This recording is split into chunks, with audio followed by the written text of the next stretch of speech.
ನಾವು ಮೆಟ್ರೋದಲ್ಲಿ ಬಂದಿದೀವಿ. ಇವ್ರನ್ನ ಮೆಟ್ರೋದೊಳಗೆ ಬಿಡ್ತಿಲ್ಲ, ಯಾಕಂದ್ರೆ ಇವ್ರದ್ದು ಡ್ರೆಸ್ ಗಲೀಜಿದೆ ಅಂತ.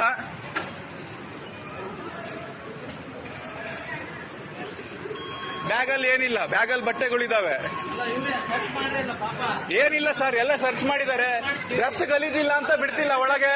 ಅಲ್ಲಿ ಸರ್ ನೋಡಿ ಬಟ್ಟೆ ಇದು. ಅವ್ರು ರೈತರವ್ರು ನೀವು ಯಾರಿಗ್ ಮಾಡ್ತೀರೋ ಮಾಡಿ. ಅಲ್ಲ, ಇದು ಬೇರೆಯವ್ರಿಗೆ ಅಸಹ್ಯ ಆಗುತ್ತಂತೆ. ಅಲ್ಲ, ಬೇರೆ ಇದು VIP ಟ್ರಾನ್ಸ್ಪೋರ್ಟ್ ಇದು. ಅವ್ರ ಟಿಕೆಟ್ ಇದೆ, ಎಲ್ಲ ಇದೆ ಅವ್ರದ್ದು. ಅವ್ರು ಯಾಕೆ ಒಳಗ್ ಬಿಡಲ್ಲ? ಆತರ ಬೋರ್ಡ್ ಇದೆ.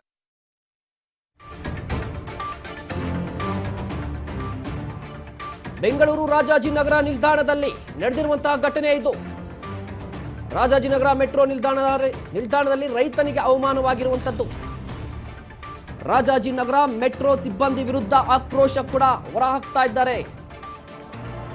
ಬೆಂಗಳೂರಿನ ರಾಜಾಜಿನಗರ ಮೆಟ್ರೋ ನಿಲ್ದಾಣದಲ್ಲಿ ನಡೆದಿರುವಂತಹ ಘಟನೆ ಇದು.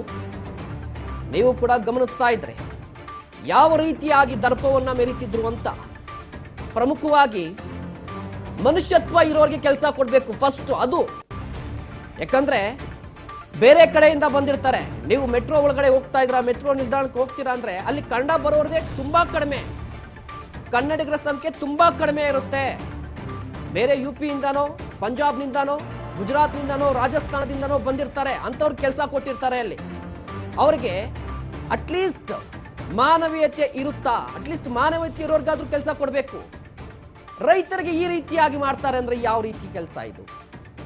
ಅಲ್ಲ, ಅವರು ದೂರದ ಎಲ್ಲಿಂದನೋ ಬಂದಿರ್ತಾರೆ ರೈತರು. ಅವರು 3-4 ದಿನ ಪ್ರಯಾಣ ಮಾಡ್ಕೊಂಡು ಬಂದಿರ್ತಾರೆ. ಆ ರೀತಿ ಬಂದವರಿಗೆ ಒಂದು ರೀತಿಯಾಗಿ ಗೌರವ ಕೊಡುವಂಥ ಕೆಲಸವಾದರೂ ಮಾಡಬೇಕು. ಈಗ ಸೋಷಿಯಲ್ ಮೀಡಿಯಾದಲ್ಲೂ ಕೂಡ ಕನ್ನಡಿಗರು ರೊಚ್ಚಿಗೆ ಹೇಳ್ತಾ ಇರುವಂಥದ್ದು.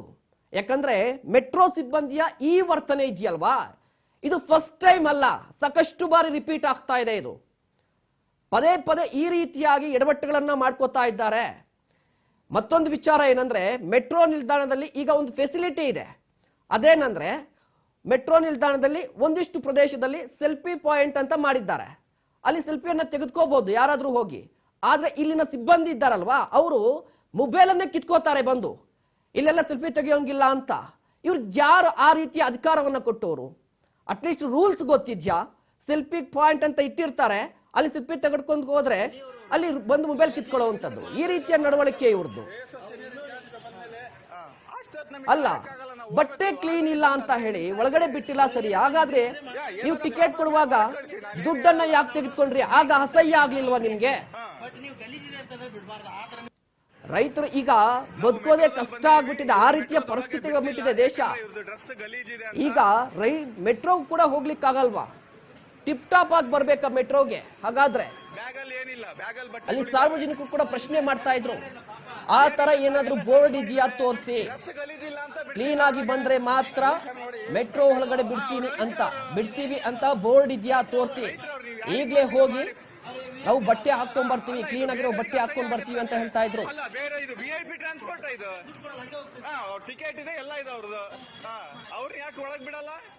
ಎಸ್, ಈ ಬಗ್ಗೆ ಮಾತಾಡ್ಲಿಕ್ಕೆ ನಮ್ಮ ಜೊತೆ ಈಗ ಕನ್ನಡ ಪರ ಹೋರಾಟಗಾರರು ಮುಖ್ಯಮಂತ್ರಿ ಚಂದ್ರು ಅವರು ಇದ್ದಾರೆ. ಸರ್ ನಮಸ್ಕಾರ.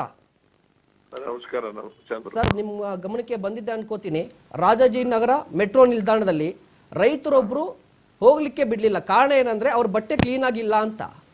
ಇದು ಒಂದು ರೀತಿಯಾಗಿ ಯಾವ ರೀತಿಯ ಕ್ರಮ ಸರ್ ಇದು?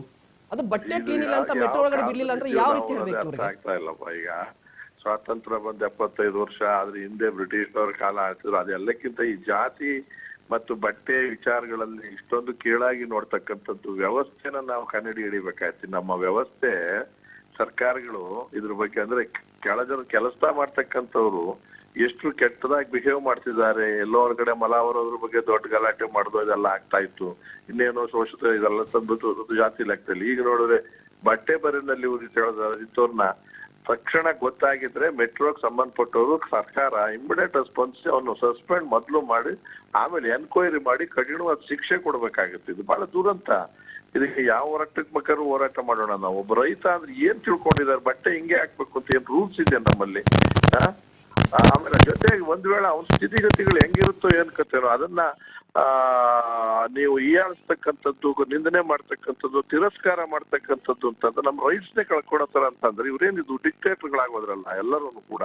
ಎಲ್ಲರೂ ಅಂತಂದ್ರೆ ಮೆಟ್ರೋನಲ್ಲಿ ಸಿಬ್ಬಂದಿ ಆ ಮಟ್ಟಕ್ಕೆ ಇದೆ ಅಂತ ಅಂದಾಗ ಮೋಸ್ಟ್ ಪ್ರಾಬ್ಲಿ ಅವನು ಗುತ್ತಿಗೆ ಆಧಾರದ ಮೇಲಿರೋ ಕೆಲಸಗಾರ ಮಾಡಿದಾನ ಅಥವಾ ಇನ್ಯಾರಾದ್ರೂ ಪರ್ಮನೆಂಟ್ ಯಾವನ ಮಾಡ್ಲಿ ಎರಡರದ್ದು ಒಂದೇ, ಅವನು ಮೊದಲು ಆಚೆ ಕೊಡಿಸ್ಬೇಕು, ಮತ್ ಪನಿಷ್ ಮಾಡ್ಬೇಕು, ಸ್ಟೇಷನ್ಗೆ ಕರೆಸಿ ನಾಲ್ಕು ಬಿಗಿಸಿ ಅವನಿಗೆ ಬುದ್ಧಿ ಹೇಳ್ಬೇಕು, ಮತ್ತು ಇದು ಕ್ಷಮೆ ಕೇಳ್ಬೇಕಾ ಇದಕ್ಕೆ ಸಂಬಂಧಪಟ್ಟ ಮೆಟ್ರೋದವರು ಸಾರ್ವಜನಿಕವಾಗಿ ರೈತರ ಪರವಾಗಿ ಕ್ಷಮೆ ಕೇಳಬೇಕು ಅಂತ ಹೇಳ್ತಿದ್ದ. ಸರ್, ಪ್ರಮುಖವಾಗಿ ಒಂದು ಕಡೆ ರೈತರು ಪ್ರತಿಭಟನೆ ನಡೆಸ್ತಾ ಇದ್ದಾರೆ. ಇಲ್ಲಿ ರೈತರು ದೇಶದಲ್ಲಿ ಉಳಿಲಿಕ್ಕೆ ಸಾಧ್ಯನೇ ಇಲ್ವಾ ಹಾಗಾದ್ರೆ? ಯಾಕಂದ್ರೆ ಒಂದು ಕಡೆ ರೈತರು ಪ್ರತಿಭಟನೆ ನಡೆಸ್ತಾರೆ, ಅಲ್ಲಿ ಮುಂದುವರಿತಾರೆ. ರೈತರು ಬೆಳೆಯೋ ಎಲ್ಲಾ ಬೆಳೆನೂ ತಿನ್ನಕ್ ಬೇಕು ನಮ್ಗೆ. ಬೆಳಿಗ್ಗೆ ಇದ್ರೆ ತಿಂಡಿಗೆ ಬೇಕು, ಮಧ್ಯಾಹ್ನಕ್ಕೆ ಬೇಕು, ರಾತ್ರಿಗೆ ಬೇಕು, ಆ ಶೋಕಿಗೆ ಬೇಕು, ಇನ್ನೇನ್ಕೋ ಬೇಕು, ಎಲ್ಲ ಬೇಕು. ಅವ್ರು ಬೇಡ ಅನ್ನೋ ಸ್ಥಿತಿಗೆ ಬಂದ್ರೆ ಏನ್ರಿ, ಎಲ್ಲದಕ್ಕೂ ಹೋರಾಟ ಮಾಡ್ಬೇಕಾದ ಪರಿಸ್ಥಿತಿ ಬಂದ್ರೆ ಆಮೇಲೆ ಅವ್ನ ಏನ್ ಅಮಾಯಕ, ಅವ್ನು ಯಾವ್ದೋ ಒಂದ್ ಜಾಗದಿಂದ ಜಾಗ ಹೋದ್ರೆ ಒಂದ್ ವೇಳೆ ಬಟ್ಟೆ ಏನಿದು ವಾಸನೆ ಮತ್ತೊಂದು ಇದು ಬಹಳ ಅಮಾನವೀಯತದಂತ ವರ್ತನೆ. ನೀವೇನಾದ್ರೂ ಹೇಳ್ಕೊಳ್ಳಿಯಪ್ಪ, ಅವ್ನು ಫಸ್ಟ್ ಸರ್ಕಾರಕ್ಕೆ ನಾನು ಇಮಿಡಿಯೇಟ್ ಆಗಿ ಅದ್ ಯಾರು ಮೆಟ್ರೋಗೆ ಸಂಬಂಧಪಟ್ಟವ್ರು ಯಾರಿಗೂ ಫೋನು ಮಾಡಕ್ ಟ್ರೈ ಮಾಡ್ತೀನಿ, ಸ್ವಲ್ಪ ಚೀಮಾರಿ ಹಾಕಕ್ಕೂ ನಾನು ಟ್ರೈ ಮಾಡ್ತೀನಿ, ನಿಮ್ ಕಡೆಯಿಂದಲೂ ಆಗ್ಲಿ, ಮೊದಲು ಅವನಿಗೆ ಕ್ರಮ ತಗೋಬೇಕು ಮತ್ತು ಕ್ಷಮೆ ಕೇಳಬೇಕು. ಹೆಂಗಂದ್ರೆ ರೈತರ ಬಟ್ಟೆ ಕೊಳೆ ಇದೆ ಅಂತ ಒಳಗಡೆ ಬಿಡ್ಲಿಲ್ಲ, ಹಣ ತೆಗೆದುಕೊಂಡ್ರಲ್ಲ ಸರ್, ಟಿಕೆಟ್ ಕೊಟ್ಟು ಟಿಕೆಟ್ ತಗೊಳ್ಳುವಾಗ ಹಣ ಕೊಳೆ ಇರ್ಲಿಲ್ವಾ ಸರ್? ಆಗ ಹಣ ಕೊಳೆ ಇರ್ಲಿಲ್ಲ, ಅವ್ರಿಗೆ ಹಣ ಇಂಪಾರ್ಟೆಂಟ್ ಅಲ್ವಾ?